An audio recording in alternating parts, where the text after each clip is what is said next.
mga namin, mga OG namin, yung mga learnings po. Any message po sa mga kakonect natin at sa mga CIC members na nagpapatuloy ng pagliyab ng ating organization. May gusto lang ako i-share yung sa realization. Siguro kasi ito, busy, hindi naman busy, pero committed na kasi may schedule sa work. So, siningit ko din to kasi parang, it's okay to look back, to take a pause, at i-appreciate mo yung how far you've come na, di ba? Kung anong nasa salo-loobin mo, kung ano talaga yung gusto mong i-pursue, hindi naman nagmamadali yung oras. Lahat tayo may timeline nga. Ako naman, realization muna. Parang importante yung, susurround mo yung sarili mo sa mga taong naniniwala sa'yo.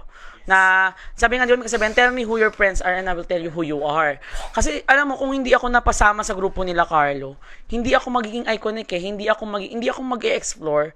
Pero na napasama ko kay Carlo na lahat sila nagtatrive Lahat sila parang nag-e-excel. Na hindi ako na-pressure, pero na-inspire ako na kung gusto ko sila maging kaibigan at gusto ko mapasama sa circle nila, kailangan ko mag-improve sa sarili ko.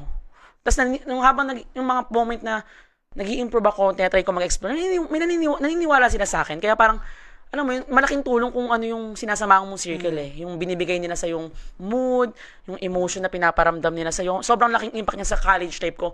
Nasabi ko nga, napag-usapan namin Alex, naiiyak.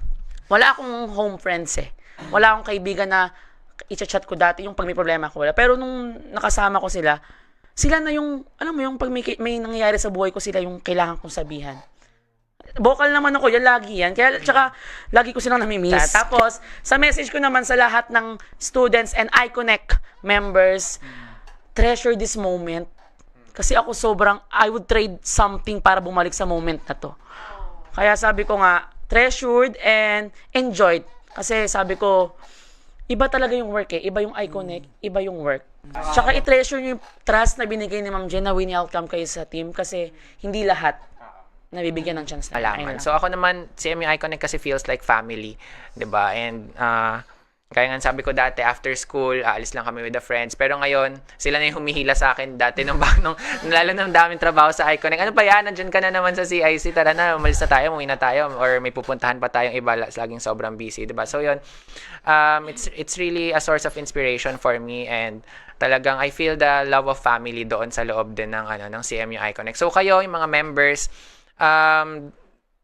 kumbaga bukod sa pumupulot din kayo ng knowledge from CMU Iconic, always look two sides of the of the process. Hindi naman two sides of the process na habang ikaw meron kang natututuhan from Iconic, you can see anong magagawa ng Iconic sa'yo. Ikaw din, ano yung magagawa mo for iConnect, di ba? So, it's a give and take na parang ganon. And doon ako natuto ako sa iba't ibang mga nakasama ko, and kayo din, matuto rin kayo sa lahat ng mga nakakasama ninyo doon sa ating team. So, tratuhin ninyo sana ng maayos, and i-treasure ninyo yung iConnect, at sana magtagal pa rin with the OGs, and ngayon may mga bago ng generations. Sana yung magpatuloy kayo, at matuto kayong lahat from this media organization na in-establish namin. So, yun. Dahil sa iConnect, nahihirapan akong umalis ng CMU. Parang, well, nakakapagod ang trabaho sa school. Mas mahirap pa sa trabaho ko na reporter ako. Uwi ako sa bahay, may work pa rin. Mas mahaba yung oras ko sa school kaysa sa family ko. Siyempre, may times na gusto mong mag-give up na lang.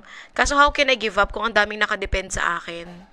Parang mas mabigat na yung responsibility. Kaya ang hirap umalis kasi nga sobrang na akong na-attach sa pamilya na ito. Hindi lang tayo basta team We are a family. Yun ang pinagkaiba natin sa ibang student organization. Kaya ang hirap pakawalan. So, enjoy natin yung bawat moment na magkakasama tayo. CIC team, hindi natin masabi kung hanggang kailan tayo nandito. Ang importante, nandito tayo sa present time, no? Enjoy natin yung oras, matuto tayo ng sama-sama.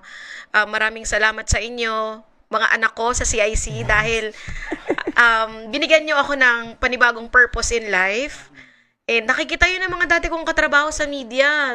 Yung mga educators na nakikilala ko, sikat na sikat yung yung CMU dahil sa CMU Iconic. Yung galing ng ginagawa mo sa school. Kapag nakakarinig ako ng ganun, ang unang pumapasok sa akin, hindi naman ako na hindi ko yun pride lang. I mean, accomplishment yun ng buong team. Lagi ko sinasabi yan sa management ng CMU. magagaling po kasi yung mga bata. Hindi ang galing mo, Ma'am Jen. Hindi magagaling po yung mga bata at dahil sa inyo, buhay tayo. Kaya thank you very much, iConnect team, sa pagtitiwala din sa akin as your mentor. Kahit na machika si Ma'am Jen, kahit na maingay si Ma'am Jen, madaling araw, laging galit si Ma'am Jen, pero nandyan lang kayo for me, for us, no? Ang buhay ko sa CMU ay ang CMU iConnect, to be honest. Nilulook forward ko na every week nakaka-air tayo ng Scholar Connect, ng podcast na to, nako-cover natin hanggat maaari yung lahat ng events sa CMU tsaka sa city kung kinakaya. Gusto ko kasi yan eh. Bata pa lang ako, pangarap ko na yan. Kaya gusto ko ipasa yung pangarap na yon sa mga tulad ko noon na nangangarap lang. So, sana rin kayo mga team, magmahalan kayo. I mean, sige, kung ma-fall in love talaga kayo, wala namang problema yon. Pero ibig ko sabihin, magmahalan kayo bilang magkakapatid, no? Walang inggitan sa atin. Walang sapawan, lahat tayo nagtutulungan para lahat umangat. At nandito si Ma'am Jen para ibigay ang spotlight sa inyo, para lahat kayong mag-shine. So, happy anniversary again, Yes! CMU Happy iConnect. anniversary, Sana mas CMU dumami iConnect pa tayo, members. no? Grabe.